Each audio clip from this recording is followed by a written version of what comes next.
Hey everybody, today we are going to talk about timing and spacing. So in previous lessons, we have kind of gone over the Adobe Animate interface, and now it's time for us to kind of think about and explore the minute differences in timing and spacing in animation. So we're going to go ahead and get right into it, and we're going to start with a full HD file. So we're going to go to our Animate interface here, make sure it's full HD. And we want to make sure a couple things are happening.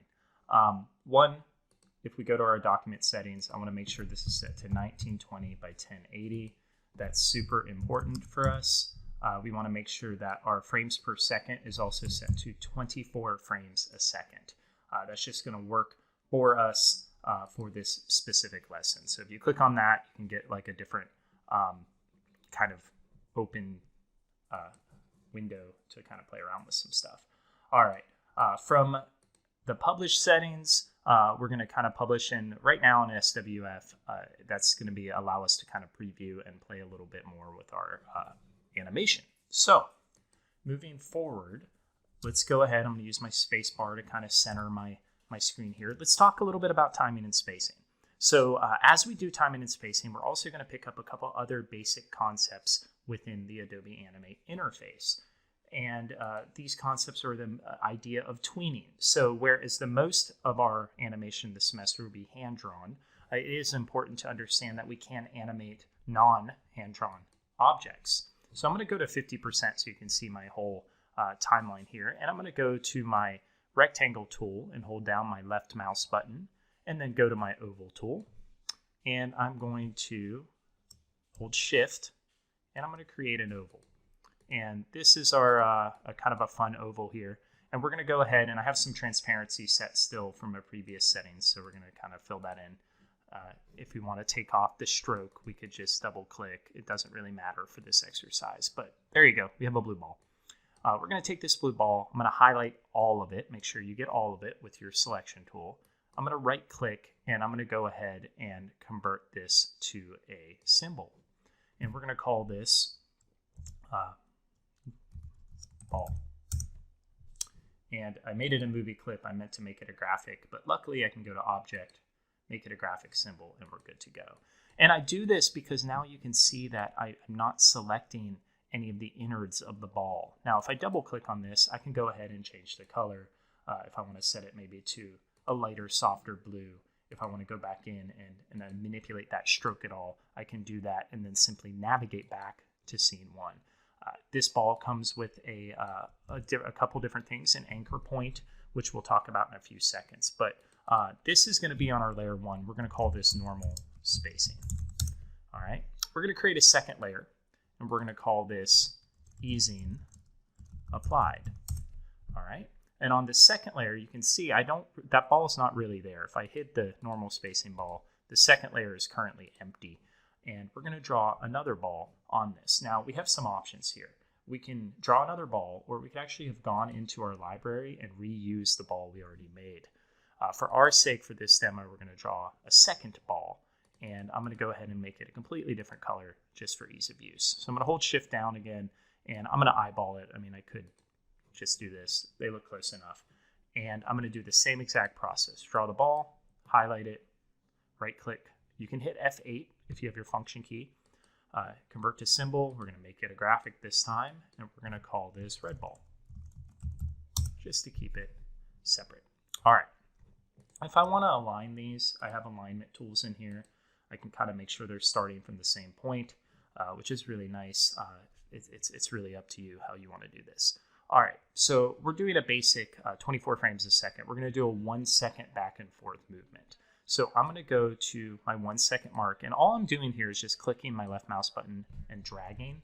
So you can see if I just click and drag, it kind of creates some frames. But if you hold shift and highlight both of them and hit F5, or right click and hit insert frames, you're going to go ahead and add pictures to this. So this is kind of important where we want to be currently. All right, so we want our balls to start on frame 1. And on frame 24, which is 1 second, I'm going to go ahead and actually convert those to a keyframe. So I could hit F6, or I can just simply go to convert to keyframes. I'm going to then, with both of them highlighted, and my move tool, I'm going to move them to the very end of my timeline. So right now, we just have a teleport action going on. There's not much movement. There's no in-betweens going on in this animation currently. Now, we have a couple options how we want to proceed. So for our normal spacing ball, which is the blue ball, and if we want to move these just to keep them in order of how they look on the screen, you can just simply click and drag your layers. I'm going to go ahead and do this kind of the traditional way. So I'm going to right click in the middle of this, and I'm going to say I want to create a classic tween. Now, a classic tween will essentially do exactly that. It will tween the areas between the first movement and the last keyframe. So if I had multiple keyframes, you would need to add that. But if I turn on my onion skin and stretch that out, what you'll see is pretty methodical computer-generated spacing, right? Our timing is 1 second, and our spacing is the increments of movement per drawing, right? So if we hit return, it's pretty even spacing. Now, let's eyeball that one off, and let's go to the easing. Easing is cushioning in or out of your movements. Cushioning meaning we're going to cluster our spacing. So we can do this a few different ways as well. We could simply go ahead and do a classic tween again and play around with adding more keyframes. Or in our case here, we can play around with the motion tween. Now the motion tween is a bit unique. The motion tween only really requires 1 keyframe. So I'm going to go ahead and I kind of redo this for you all, but I'm going to go ahead and clear this frame. I don't need the keyframe anymore. I'm going to right click on the gray area and say create motion tween. All right, now that I have the motion tween, wherever I am at, and this kind of works like Photoshop or After Effects if you've used those, you can see that I've now created that movement. So with only 1 keyframe, it's added a keyframe here. And this keyframe will actually allow me to add keyframes in position, scale, skew, rotation, color, etc. And you'll notice the symbol has changed on the side of the layer. These little dots actually denote the spacing. So even if I didn't have an onion skin, you can see the spacing between the characters. Now, what's really great about this is if I want to cluster my movement, so let's say at 50% roughly, my ball is in the center of the screen. If I don't want my ball to be in this center, if I don't want it to get this far, I can simply grab that ball and move it back. And you'll notice the frames before it have clustered together, and it's set a little keyframe diamond on my screen. And then same here, if I don't want the ball to maybe be here, if I want it to kind of move a little quicker in the center, I can move this closer to the end, and you'll notice these frames are clustered together. You'll also notice that there's giant gaps. The larger the gap you have in the frame, the faster the ball is going to appear to move, and the slower the gaps you have in between the frame, the faster the ball is going, or excuse me, the slower the ball is going to appear. So you can see it's slow here, it gets a little faster here, and then slower here. So if I hit return, you can kind of see the movement. Now this is where we get into kind of a really cool kind of explanation of basic animation. We have easing on one ball, and if I turn on my other ball, we have a normal, evenly spaced, as you saw from the keyframes right here. You can see the spacing is completely different. But if I hit play, it looks like the blue ball actually wins, but what's happening is they're reaching there at the same time. So the timing is 1 second. The spacing creates the illusion of speed and in some cases weight of a bouncing ball, which is pretty amazing. So as I continue to hit return here, it actually works out really well. And we could do a couple of things here. We could go ahead and kind of publish that. We could, send that out to to somewhere for us to see it. But at this point, as kind of we play through, it's actually really nice. So if I hit Control and Enter, I'll actually get an SWF player to pop up, and I'll get a preview essentially of what my final file will look like. So that's what it looks like right there. So this looks really good. I like the movement. I just X'd out of that. But again, that was Control and Enter to get a preview. Again, if you set up your document as an SWF in the beginning rather than the HTML5, you'll actually have the ability to kind of play around with that Control Enter a little better. So hitting return also works because we don't have any movie clips or anything. But you can see those are two different types of easing. Now, to do this the traditional way, let's go ahead and create a new layer. And we're going to put it in between. We're going to call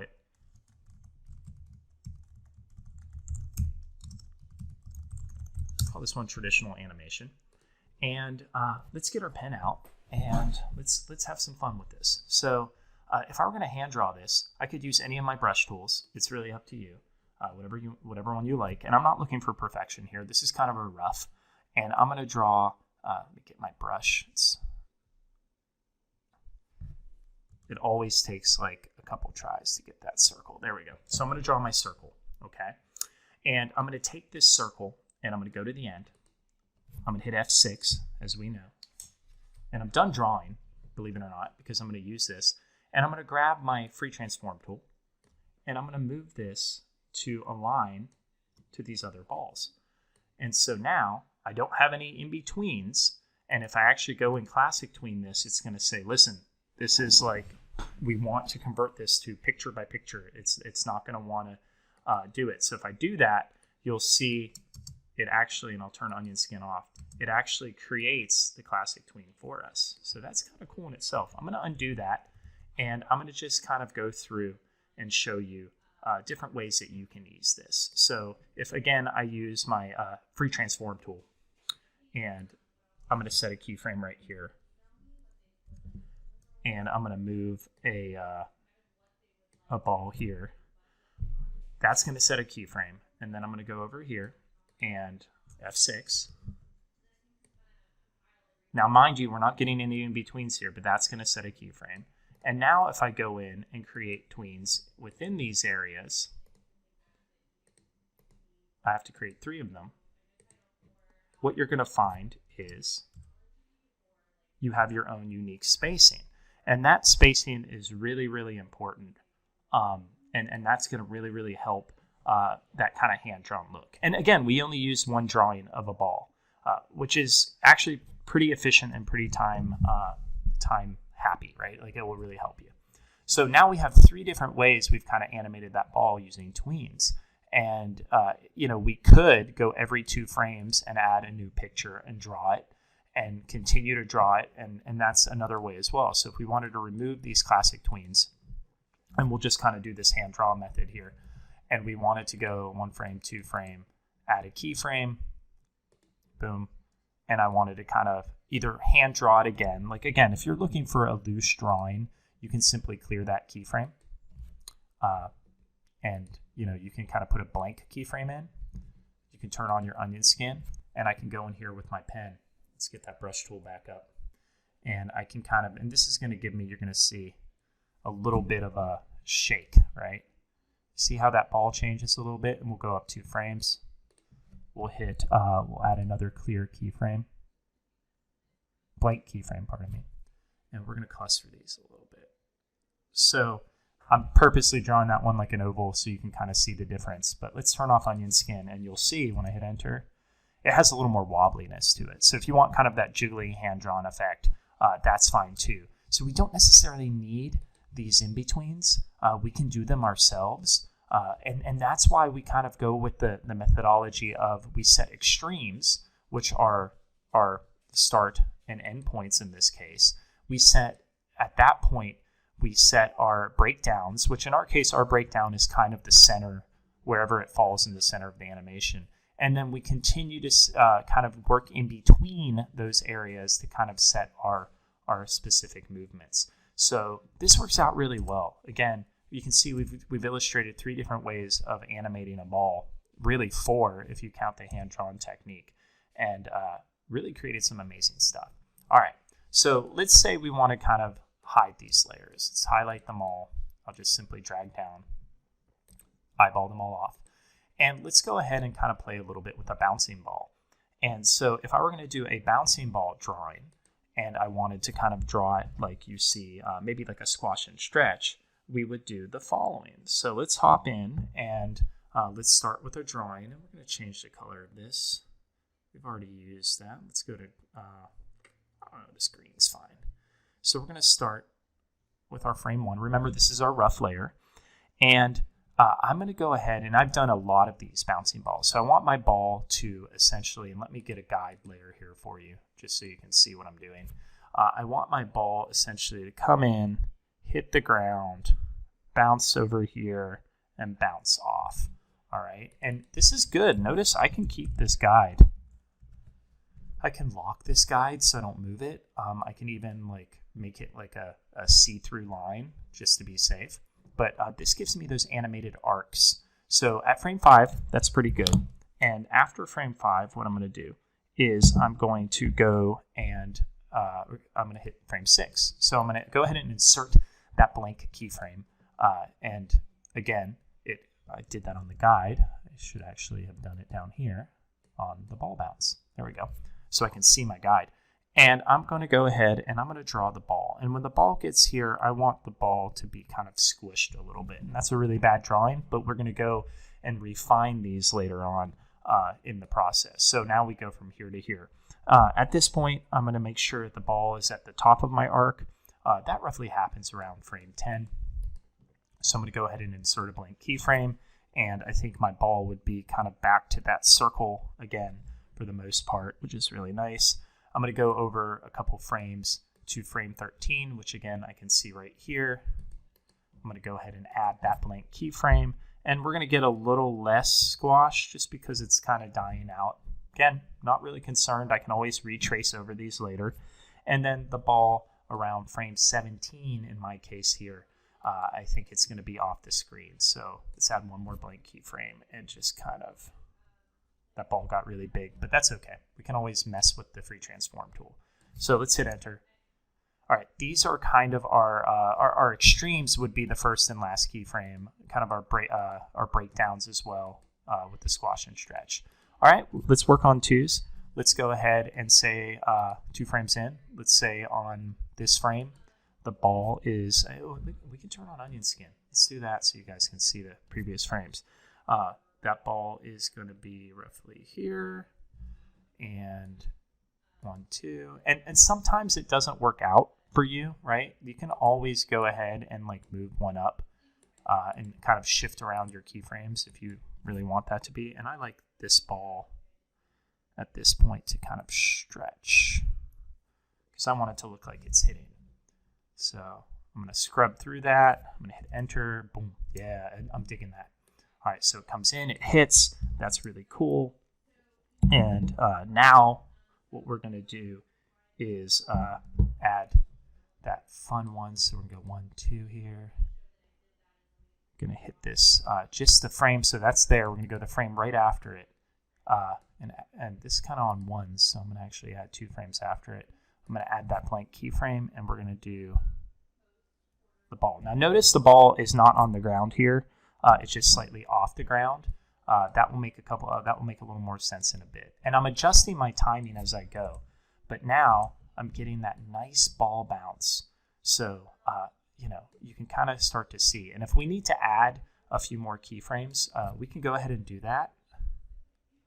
And we can go ahead and add it where we see fit.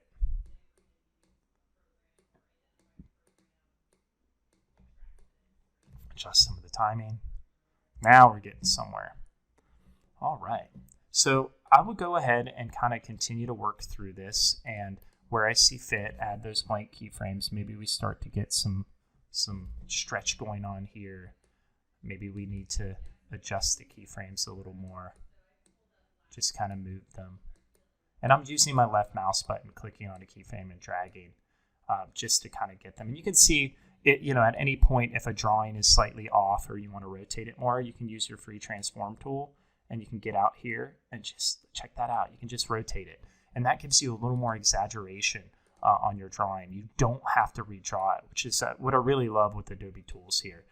They really help us kind of play through that. And we're getting kind of that squash and stretch, which is kind of neat. I think we add maybe one more keyframe in here. Slow this down a little bit, insert blank keyframe. I want one more of those kind of, oops, get my brush tool here. One more of those kind of stretches just to get us that look. Let's see what we got. All right, I'm looking through. I like it. At this point, I think I want to move this frame closer to the top. I want to cluster it a little bit using that guide. I like that. And then if I want to kind of, move this frame a little further away, I can go ahead and do that. At this point, I'm just playing with my spacing. Not a big thing. I can go ahead and add those straight ahead keyframes at this point. So I can go ahead and just simply start clustering keyframes. Again, Q on your keyboard will get that hotkey for that free transform. And, I can start just playing around with some of the spacing. And that spacing will give me the illusion of weight, the illusion of life. And when I get to a point I like, I can eyeball off my grid. I don't have any tweening, quote unquote. I did this all traditionally. And I have my bouncing ball, and it's kind of bouncing off the screen. So this is kind of my rough layer. And so how I would kind of register that is I'd be like rough, squash, SS, I'll put squash stretch. And then what I would do is just add another layer on top of this, which is just kind of refine SS, right? And I would kind of maybe even use that guide function right here to put that on, or just simply kind of go and trace over. And at this point, you can then go and clean up certain areas. You're just basically tracing the animation you already have. So this is just getting your timing and spacing. There's no use fiddling with really fancy lines. And again, if I hit Control Enter, you actually see everything. So even if you eyeballed it off, just be aware that that's what's going to show up when you actually publish it. And if I'm ready to publish, I can just simply go to File, Publish, or Publish Settings to output, because you're going to want to kind of know where you save your file. So you may want to hit this goes to my PC, which is kind of a really random place for it to go. So I may want to put it to my desktop and hit save. And then if I hit publish, it's going to show up right here. Now, if you can't open your file, your SWF, which is very common, just mainly because in our case, we're not really using Flash Player anymore. Our SWF is just going to go into After Effects eventually. You can use the export function like we've talked about, and you can export for video and media. So if you export for video and media, you can make this an H.264, basically an MOV file. You can hit export. What this will do, remember, is open Adobe Media Encoder, so that you can see the little ball is spinning at the bottom of my screen. And that's essentially just telling us, hey, listen, we're opening another program to render it. That's why nothing has appeared on my desktop. And the idea behind that is just it takes a few seconds to kind of render. And now you can see Media Encoder has popped up. Media Encoder comes with your Adobe Creative Cloud. You can see my movie is done. Great. It tells me it's done, which is even better. And now it's going to be a bit of a mess, but now I have all my timing and spacings in one chart, which is a really nice thing. So that's the basics of timing and spacing. Timing and spacing is one of the most important kind of parts of animation, and definitely one of the most important principles, because what it does is brings that animation to life. It adds the illusion of weight.